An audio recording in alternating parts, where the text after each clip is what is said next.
नमस्कार, मैं राकेश परमार और आप देख रहे हैं महत्वपूर्ण मुद्दा।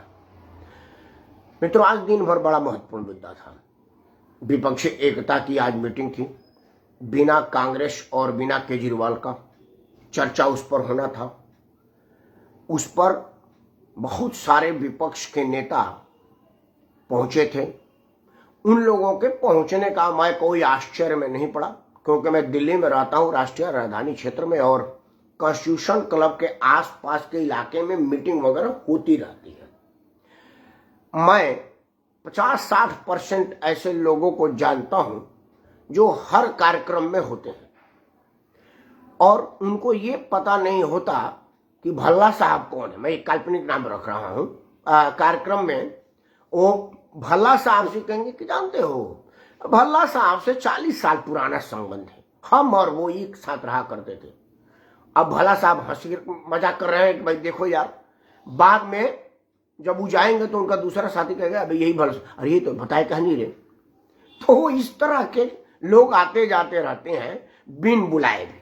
हम ऐसे लोगों को जानते हैं। वो कार्यक्रम में बहुत महत्वपूर्ण नहीं है। महत्वपूर्ण उन्हीं लोगों को माना जाता है जिनको आदर सहित बुलाया जाता है और सहसम्मान बैठाया जाता है। विपक्षी एकता में ऐसी कोई चीज दिखी नहीं, लगी नहीं। चर्चा आज इस पर था, लेकिन शाम होते होते अशोक गहलोत ने जो ड्रामा किया वो सारी चर्चाओं के ऊपर हो गया, क्योंकि मेरा तो मुद्दा ये महत्वपूर्ण, तो अब इससे महत्वपूर्ण विषय तो है नहीं। मित्रों, महत्वपूर्ण विषय ये नहीं है कि आज जो अशोक गहलोत ने ड्रामा किया वो क्यों किया, उसका परिणाम क्या होगा। महत्वपूर्ण विषय है कि क्या अब अशोक गहलोत कांग्रेस के अध्यक्ष बन पाएंगे, क्योंकि आज जो अशोक गहलोत ने किया वह गांधी परिवार के स्क्रिप्ट के विरुद्ध है। आज अशोक गहलोत ने अपना छत्रप होने का भान दिखाया, अभिमान दिखाया है। गांधी परिवार में किसी छत्रप को छत्रप होने का अभिमान क्या गांधी परिवार बर्दाश्त करेगा? क्योंकि गांधी परिवार तो रीढ़ विहीन लोगों पर ही भरोसा करता है। मौन बाबा मनमोहन सिंह जी पर भरोसा करता है कि भाई वो पूरे 10 साल तक कुछ भी नहीं बोले, प्रधानमंत्री बने रहे। लेकिन अशोक गहलोत तो बोलते हैं, एक्ट करते हैं।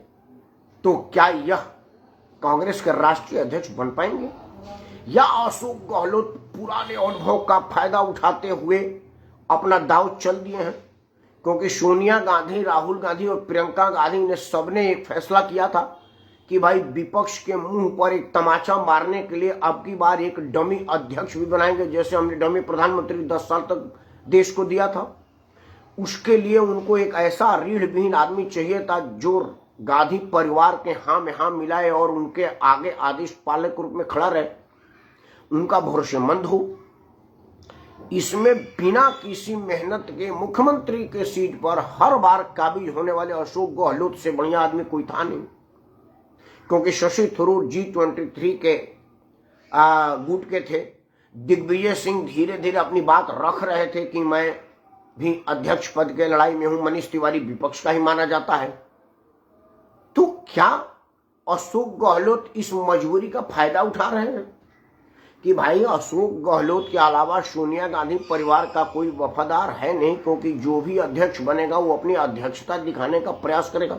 हालांकि यह बिल्कुल उसी तरह से असंभव दिखता हुआ प्रतीत हो रहा है जिस तरह से मोदी के विरुद्ध विपक्ष का एकजुट होना दिखाई दे रहा है। लेकिन जैसा कि भाजपा के विरुद्ध विपक्ष का एकजुट होना बड़ी मुश्किल काम जरूर है, लेकिन नामुमकिन तो कुछ भी नहीं होता। वही हाल अशोक गहलोत वाला है। अशोक गहलोत को अपने से ज्यादा वफादार आदमी मिलना नामुमकिन जरूर लगता है, लेकिन अविश्वसनीय तो नहीं है कि हो ही नहीं सकता कोई दूसरा रीढ़ विहीन। यह चर्चा का विषय है। गांधी परिवार अब क्यों अशोक गहलोत पर भरोसा नहीं करेगा, वो 2-3 बातें आपके सामने बड़ा शॉर्ट में रख देता हूं। वीडियो छोटा बनाऊंगा क्योंकि मामला ज्यादा लोगों तक पहुंचे और सबको विचार करने का मौका मिले। मित्रों, जैसा कि आपको समाचार में आपने देखा होगा कि अशोक गहलोत आए थे दिल्ली। सोनिया गांधी से 2 घंटे तक मीटिंग करने के बाद राहुल गांधी से मिलने गए। राहुल, सोनिया और प्रियंका से मिलने के बाद स्क्रिप्ट लिखी गई कि अशोक गहलोत जाएंगे, विधायक दल की मीटिंग आहूत करेंगे और वहां सर्वसहमति से यह प्रस्ताव पास होगा कि भाई हम आला कमान को अधिकृत करते हैं, जो आला कमान निर्णय ले हम उसको मुख्यमंत्री के सीट पर काबिज कर देंगे। अब गांधी परिवार के दूसरे वफादार पायलट साहब हैं, सचिन पायलट पर प्रियंका गांधी का भरोसा है, राहुल गांधी का भरोसा है। सचिन पायलट भी राहुल गांधी से जा करके मिल के आए हैं। जैसे यह अशोक गहलोत को यह आशंका हुआ कि भाई हमारे बाद अगर हम ब्लैंक चेक भेज दिए तो इस पर अशोक गहलोत का नाम लिख जाएगा, और अगर चेक पर साइन है और साइन सही है तो ये ऑनर हो जाएगा, इसको हम बाउंस करा नहीं सकते। तो उन्होंने खेल ही बाउंस कर दिया। पर्यवेक्षकों के मौजूदगी में उन्होंने सारे विधायकों की मीटिंग आहूत करने का ड्रामा किया। विधायक एक विरोधी दल के, मतलब जो कांग्रेस में सचिन पायलट का विरोधी है, उनके घर इकट्ठा हुए और वहां से सीएम के घर जाने के बजाय सीपी जोशी साहब के घर चले गए, और सीपी जोशी विधानसभा अध्यक्ष हैं और उनको ऑफिशियली रिजाइन करने का ड्रामा खेल दिया। अब अगर सोनिया गांधी सचिन पायलट को मुख्यमंत्री बनाती हैं तो वो 90 के 90 विधायक इस्तीफा दे देंगे, तो 10-5 विधायकों से मुख्यमंत्री बन नहीं सकता आदमी। तब इसमें दो चीजें होंगी, अब या तो अशोक गहलोत कंटिन्यू करेंगे, या अब भी अगर अशोक गहलोत को अध्यक्ष बनाने की जिद पर सोनिया गांधी और गांधी परिवार अड़ा रहा तो मुख्यमंत्री की सीट वापस सीपी जोशी के पास जा सकती है, या एक और वफादार गांधी परिवार का है कुंवर भंवर जितेंद्र सिंह, वही अलवर महाराज जिनके पिताजी को इंदिरा गांधी ने महल में ही मरवा दिया था राजकोष के चक्कर में। यह आशंका है, उन्हीं पर भरोसा किया जा सकता है क्योंकि वो गांधी परिवार के वफादार हैं, दिखते भी हैं और अब तक परफॉर्मेंस उन्होंने वफादारी का दिया है। मुख्यमंत्री कौन बनेगा ये भविष्य की गोद बताएगा, लेकिन सबसे बड़ा मुद्दा कांग्रेस अध्यक्ष का है।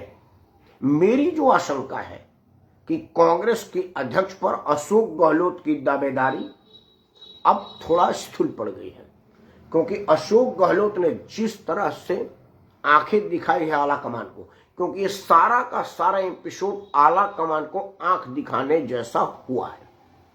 आला कमान इस चीज को बहुत बढ़िया से समझेंगी कि भाई अशोक गहलोत ने अपनी दिखा दी, अगर मैं उनको अध्यक्ष बना दी तो कहीं अध्यक्षता में भी लोगों से रिजाइन न करवाने लगे, और जब पार्टी की बागडोर तकनीकी रूप से जिसके पास आ जाएगा सिग्नेचर तो उसी का चलेगा। वो बेशक बाद में कांग्रेस कार्यकर्ता सोनिया गांधी के प्रभाव में सीताराम केसरी वाला हाल अशोक गहलोत का करे, वो बात का बात है, लेकिन थोड़े देर तक नरसिम्हा राव वाली स्थिति तो कर देंगे ना। गांधी परिवार को कोई पूछेगा नहीं, नेफ्ट में चल जाएगा परिवार। यह आशंका प्रबल हो गई है। तब सवाल है कि सोनिया गांधी किस पर भरोसा करेंगे। अशोक गहलोत जैसा पालतू अगर भौंकना शुरू कर दिया है तो फिर चाटने वाला कौन मिलेगा चाटुकर? तो क्या राहुल गांधी के राजनीतिक गुरु कहे जाने वाले बड़बोलेपन के माहिर और हिंदू हृदय सम्राट के विरुद्ध कार्य करने वाले सत्य सनातन के विरोधी सत्यानाशी दिग्विजय सिंह का भाग्य खुलने वाला है? क्योंकि लोकप्रियता में, अनुभव में और वफादारिता में दिग्विजय सिंह भी की कोई शानी नहीं है। गांधी परिवार के आगे झुके रहने की उनकी योग्यता और देश भर में उनकी पहचान, खास तौर से भाजपा विरोध का उनका नाम, ये सब चीजें तो आप देख ही रहे हैं। लेकिन अध्यक्ष पद के लड़ाई में उनके विरुद्ध उनके भाई का एक हालिया बयान आ गया है, जो उनके भाई ने कहा था कि भाई अगर पैदल चलने से आदमी प्रधानमंत्री बनता तो ये भेड़िहार जो भेड़ चराते हजारों किलोमीटर तो पैदल जाते हैं प्रधानमंत्री, तो वो दावेदारी बढ़िया था क्योंकि पैदल तो वो सबसे ज्यादा चलते हैं। मतलब सीधा सीधा राहुल गांधी की हैसियत को नकारना हुआ। और राहुल गांधी कितना हो अबोध बालक जैसे हो, राजनीतिक अनुभव तो उनमें नहीं है और थोड़े लड़कपट बचपन जैसा दिखाते हो, लेकिन गांधी परिवार का खून है, दूध पिया वो गांधी परिवार का, वही रग रग में राजनीति की समझ है। यह तो वो जरूर मानेंगे कि भाई लक्ष्मण सिंह कितना हो दिग्विजय सिंह के विरोधी हो। कल तक वो भाजपा के सक्रिय सदस्य थे और दिग्विजय सिंह ने उनको कांग्रेस में वापस बुलाया था, तब भी दिग्विजय सिंह के विरुद्ध सीधा सीधा इतना बड़ा स्टेटमेंट तो नहीं कह सकते। तो ये पतीला लग गया। तब क्या अध्यक्ष कोई और बनेगा? कोई छुपा रुस्तम 30 तारीख तक नया पर्चा भरेगा? क्योंकि अशोक गहलोत का अध्यक्ष बनने वाली बात अब मुझे खटाई में जाती हुई प्रतीत हो रही है। तो क्या ऐसा होगा कि अशोक गहलोत ही राजस्थान के मुख्यमंत्री के रूप में कंटिन्यू हो जाए, जैसा उनके विधायकों का मांग है? अब इस पर भी संशय है, क्योंकि अगर अशोक गहलोत अपने आप को मुख्यमंत्री बनाए रखने की दावेदारी अपने विधायकों से करवा दिए तो ये सीधे गांधी परिवार के वर्चस्व को चैलेंज होगा। और फिर गांधी परिवार सचिन पायलट के माध्यम से, कुंवर भोज जितेंद्र सिंह के माध्यम से, सीपी जोशी के माध्यम से और कई लोगों के माध्यम से अशोक गहलोत के विरुद्ध बगावत करवाने की मादा रखती हैं और वो बगावत करवाएंगी। अशोक गहलोत को उनकी हैसियत बताएंगी। क्योंकि मित्रों, एक बात आप लोगों को शायद पता न हो, अशोक गहलोत ने राजनीति की शुरुआत इंदिरा गांधी के सानिध्य में किया था। इंदिरा गांधी जिस वक्त शीर्ष पर थी, जो कहती थी वही होता था। जो स्थिति आज मनमोहन से नरेंद्र मोदी की है, इंदिरा गांधी जी की स्थिति वही थी। उस वक्त जोधपुर से अशोक गहलोत चुनाव लड़के जीते थे। अदना सा साधारण सा आदमी, कोई नहीं जानने वाला, पहली बार संसद सदस्य बना था। लेकिन जोधपुर से दिल्ली सैकड़ों ट्रक में भर भर के लोग अशोक गहलोत के घर पर बधाई देने के लिए आ गए। चूंकि जो सरकार में होता है वो सबसे ज्यादा अपने लोगों पर नजर रखता है। इंदिरा गांधी के खुफिया ने कहा कि भाई अशोक गहलोत नाम का एक आदमी जोधपुर से नया लड़का जीत के आया है। सैकड़ों ट्रक जोधपुर से चल के उसके घर तक आ गए।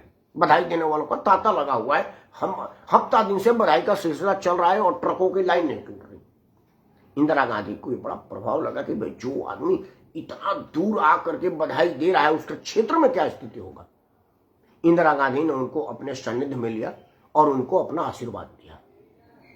अशोक गहलोत के भाग से छीका टूटा और वो केंद्र के राजनीति में आ गए, सक्रिय हो गए। क्योंकि इंदिरा जी का सर साया जिसके होगा, जिसके ऊपर तब जो आज मोदी की है, तो वो स्वाभाविक रूप से प्रभावशाली हो जाएगा। इंदिरा जी की अनफॉर्चुनेट देहांत के बाद राजीव गांधी को गद्दी मिली, कांग्रेस की वसीयत मिली। वसीयत के बाद उन्होंने अशोक गहलोत को राजस्थान जाने की बात कही और तत्कालीन राजस्थान के छत्रप को दरकिनार कर अशोक गहलोत को मुख्यमंत्री की कुर्सी पर बैठाई गई। ध्यान देने वाली बात है कि अशोक गहलोत के नाम कोई चुनाव नहीं हुआ था, ना ही अशोक गहलोत के नाम पर वोट मांगा गया। अशोक गहलोत कांग्रेस के राजीव गांधी के द्वारा थोपे गए मुख्यमंत्री थे।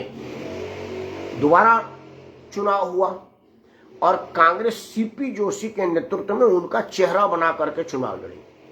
कांग्रेस को तो प्रचंड बहुमत मिला, लेकिन सीपी जोशी एक ओर से चुनाव हार गए। यह सीपी जोशी का दुर्भाग्य कहिए या गहलोत का भाग्य कहिए। जब सीपी जोशी चुनाव हार गए तो सोनिया गांधी अपने दूसरे वफादार अशोक गहलोत को कुर्सी दे दी। यहां भी ध्यान देने वाली बात है कि ये वो वाला चुनाव भी अशोक गहलोत के चेहरे पर नहीं लड़ा गया था, ना ही अशोक गहलोत को केंद्र में रख करके लड़ा गया था। लड़ाई हुई थी सीपी जोशी के नेतृत्व में। मुख्यमंत्री बने वसुंधरा राजे सिंधिया ने कांग्रेस को पटकनी दी और अशोक गहलोत नेता विपक्ष बन गए। तब गांधी परिवार का वफादार और राहुल गांधी का सबसे करीबी हम उम्र नेता सचिन पायलट को राजस्थान का प्रभार दिया गया और वो राजस्थान कांग्रेस के अध्यक्ष बना करके राजस्थान भेजे गए। पूरा 5 साल वसुंधरा राजे के विरुद्ध सड़क से लेकर के सदन तक अशोक गहलोत नहीं दिखे, सिर्फ और सिर्फ सचिन पायलट दिखे। युवा जोश, युवा प्रभाव, पिताजी का नाम, कांग्रेस का साथ, यह सब ने असर किया और सचिन पायलट पूरे राज्य में लोकप्रिय हो गए और अपने दम पर अपने अध्यक्षता में कांग्रेस को बहुमत लिया है। लेकिन जब मुख्यमंत्री बनने की बारी आई तो सोनिया गांधी ने सचिन पायलट को भरोसा दिया कि भाई तुम अगर मुख्यमंत्री बन जाओगे तो मेरे बेटे के लिए खतरा बन सकते हो, क्योंकि क्षेत्रीय छत्रप राहुल गांधी की उम्र का कहीं नहीं होना चाहिए। इसी वजह से उन्होंने जगन मोहन रेड्डी को दरकिनार किया, इसी वजह से उन्होंने माधवराव सिंधिया के बेटे को दरकिनार किया, इसी वजह से उन्होंने जितेंद्र प्रसाद को दरकिनार किया। तो सचिन पायलट को कैसे दरकिनार नहीं करते? उन्होंने को दरकिनार कर अपने पेट आदमी अशोक गहलोत को मुख्यमंत्री बना दिया। यहाँ ये भी ध्यान देने वाला बात है कि इस बार भी अशोक गहलोत चेहरा नहीं थे, लेकिन मुख्यमंत्री बन गए। मतलब अशोक गहलोत हमेशा नेफ्ट में रह करके मुख्यमंत्री की सीट पर काबिज होने की सौभाग्य प्राप्त होने वाला आदमी क्या मुख्यमंत्री का चेहरा बन करके कांग्रेस को सीट दिलवा सकता है? यह पुराने इतिहास से तो संशय है। आगे क्या होता है देखा जाना चाहिए। लेकिन मैं दो बातों की गारंटी देता हूं कि पहला, गांधी परिवार का भरोसा गहलोत पर से उठ गया है और अब उनका अध्यक्ष बनना संदिग्ध लग रहा है मुझे। दूसरा कि अशोक गहलोत अगर किसी दबाव में या किसी स्क्रिप्ट के तहत अध्यक्ष बने रह जाएंगे तो राजस्थान में उनके कोई और आदमी, चाहे सीपी जोशी हो या भंवर कुंवर जितेंद्र सिंह, मुख्यमंत्री बनेंगे। सचिन पायलट का पारी समाप्त हो गया। सचिन पायलट अब अपने विमान को किसी और रनवे पर उतारें या हैंगर में खड़ा करें, उनके लिए यही शुभ होगा। और उनके पूर्ववर्ती मित्रों ने जो रनवे दिखाया है, मुझे नहीं लग रहा है कि उनको उसको वहां पर उतारने में कोई देर करनी चाहिए। हाँ, उनके रनवे में थोड़ी बहुत अड़चन अड़ंगा महारानी लगा रही हैं, लेकिन महारानी आडवाणी जी के प्रभाव में रहती थी। आडवाणी जी उनसे डर सकते थे, मोदी अपने पे आए तो किसी से नहीं डरता। और यह बात सचिन पायलट को जान लेनी चाहिए और मान लेनी चाहिए। सचिन का भविष्य तभी उज्जवल और सुरक्षित है, नहीं तो मैं जो कह रहा हूँ वही होने वाला है। भविष्य वक्ता मैं नहीं हूँ, मैं तो सिर्फ अंदाजा लगा सकता हूँ। क्या होगा आगे देखिए और कब तक होगा ये भी देखिए। तब तक जय हिंद, वंदे मातरम।